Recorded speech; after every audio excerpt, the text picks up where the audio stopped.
Bismillahirrahmanirrahim. Assalamualaikum warahmatullahi wabarakatuh. Halo teman-teman semuanya, apa kabar? Bertemu lagi dengan saya Dodi Ferdiansyah. Gimana nih kabarnya? Semoga kita semua dalam keadaan sehat terus ya. Di video kali ini, saya akan memberikan informasi kepada teman-teman tentang salah satu bagian dari ransomware. Jadi kalau teman-teman dengar kata ransomware, itu kayaknya udah nggak asing ya. Nah, tapi ada satu istilah lagi yang menjadi subset atau bagian dari ransomware yang kalau kata saya sih jenis ini paling haram lah ya, atau paling kacau nih. Karena kenapa? Karena dia lebih menjengkelkan dibandingkan dengan ransomware. Nah, untuk video kali ini yang akan kita bahas adalah tentang doxware atau leakware. Nah, kira-kira apa itu doxware? Yuk kita bahas sekarang.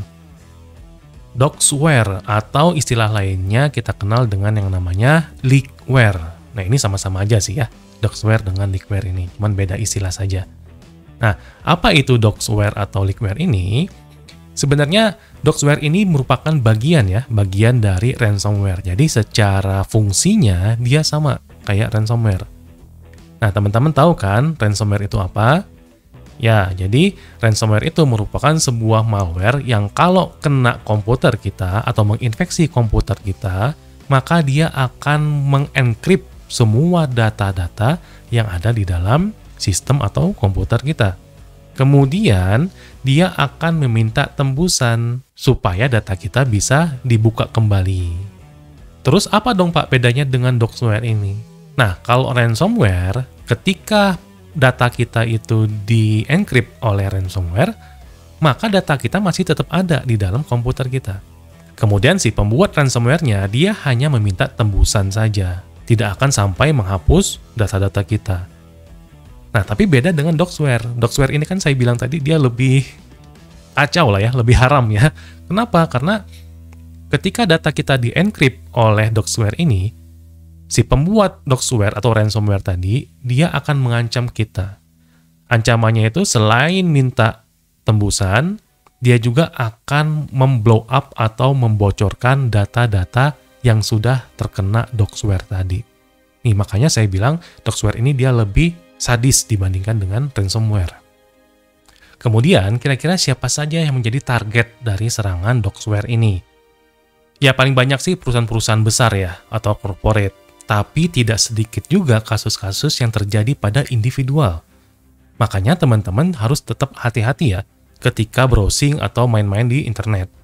Karena kenapa? Karena kalau teman-teman sudah kena leakware, maka informasi atau data-data sensitif yang ada di komputer teman-teman itu akan dikunci dan juga akan diambil atau dicuri oleh si pembuat doxware itu. Makanya doxware ini dia lebih bahaya dibandingkan dengan ransomware. Walaupun dua-duanya sangat bahaya sih ya. Tapi kalau kita tingkatkan, doxware ini dia lebih bahaya. Kalau kita nggak mau bayar tembusan, ya resikonya adalah data kita akan dibocorkan ke publik. Siapa yang mau coba? Setelah kita tahu bahaya dari doxware, nah sekarang saya akan jelaskan kepada teman-teman bagaimana langkah-langkah atau cara-cara supaya kita terhindar dari serangan-serangan ransomware yang jenisnya doxware ini. Yang pertama, tetap teman-teman harus gunakan yang namanya antivirus. Ini harga mati lah. Jadi kalau teman-teman punya perangkat, entah PC, entah laptop, entah smartphone, atau misalkan bagi perusahaan ya, punya server, terutama server-server on-premise, ya harus gunakan antivirus. Jangan sampai tidak. Kemudian database antivirusnya juga harus sering-sering di-update. Nah, itu cara yang pertama. Kalau misalkan perangkat kita sudah kena doxware duluan, maka penggunaan antivirus itu akan sia-sia. Oleh karena itu, ketika teman-teman punya perangkat yang masih bersih, yang belum pernah kena virus, maka cepat-cepat langsung install antivirus dulu. Kemudian yang kedua adalah teman-teman harus tetap waspada ketika sedang berinternet atau sedang online. Nah, ini agak berat nih. Karena tidak semua orang tingkat kewaspadaannya itu bisa sesuai. Ada yang menganggap masuk ke situs-situs ilegal itu nggak ada masalah. Tapi ada yang menganggap masuk situs ilegal itu tidak boleh. Jadi macam-macam. Nah, yang perlu ditekankan di sini adalah leakware atau doxware ini dia bisa masuk melalui berbagai macam cara. Bisa lewat attachment pada email atau link pada email, bisa disisipkan pada program-program bajakan yang kita download dari internet, atau bisa juga melalui website-website yang ilegal tadi yang saya bilang sebelumnya.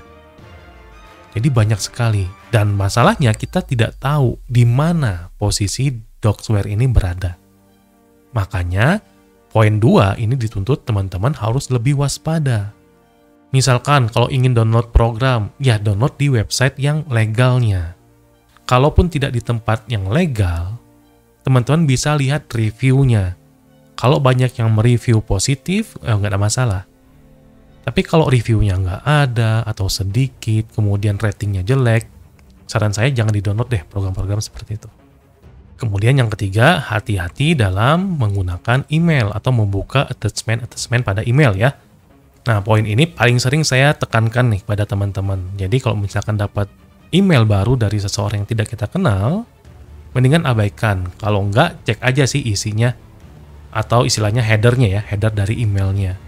Kalau misalkan aman, ya sudah, kita bisa buka email itu. Tapi kalau misalkan itu tidak aman, mendingan tinggalkan. Daripada teman-teman harus bayar dengan informasi-informasi sensitif yang ada di dalam komputer teman-teman. Kemudian yang keempat nih, yang terakhir, teman-teman harus sering melakukan yang namanya backup.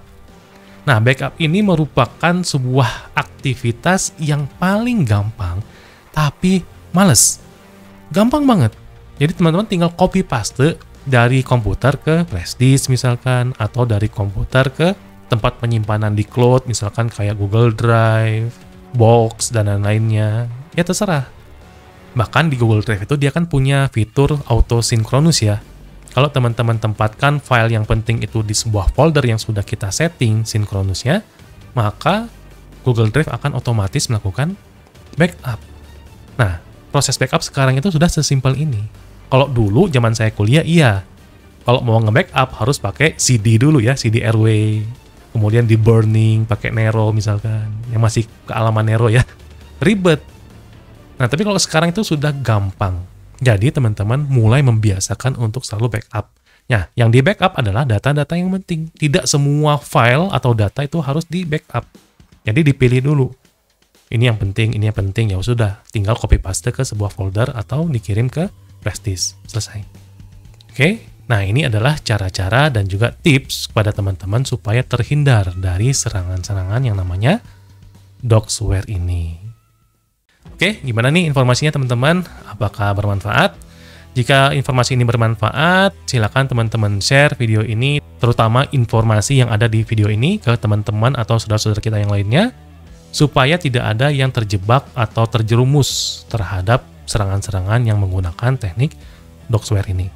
Terima kasih buat semua teman-teman yang terus mendukung channel ini. Kita ketemu lagi di video-video saya berikutnya. Tetap sehat, keep secure. Assalamualaikum warahmatullahi wabarakatuh.